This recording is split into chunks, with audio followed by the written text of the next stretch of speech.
Kuna muda najiuliza, nina marafiki wengi sana na ndugu zangu wa kwenye ukoo na wana maisha mazuri tu, lakini hata siku moja hawajawahi kunisapoti katika ndoto zangu. Lakini maneno wanaoniambia yanakatisha tamaa sana. Mara katika ukoo wetu hakuwahi kuwa na mtu aliyekuwa na ndoto kama zako. Unajisumbua tu, huwezi kuwa kama unavyotaka wewe.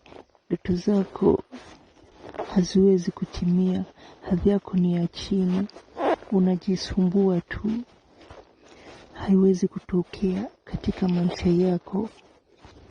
Lakini kuna muda najiuliza, kwa nini support inatoka kwa watu ambao siwajui, sijawahi kukutana nao, sijui wanaishi wapi na sijui maisha yao wanaishi vipi, pesa wanapata wapi, hela ya bando wanatoa wapi, hata sijui pesa wamefanyia kazi ngumu kiasi gani. Je, hao watu ni akina nani? Hao watu wameona kwangu kitu gani? Hao watu ni wa namna gani? Na hao watu wanapatikana maeneo gani? Eti wewe ni nani? Mbona una moyo wa utu kiasi hicho?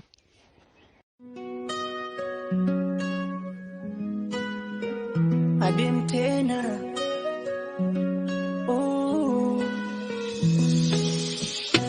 Nionyeshe kitu unachopenda, ama uniambie nikusikilize, au nikubembeleze, nikuite baby au rafiki. Niambie nikupendeje, usinyamaze, nipe ishara ya mapenzi nijue. Nataka nijue unapenda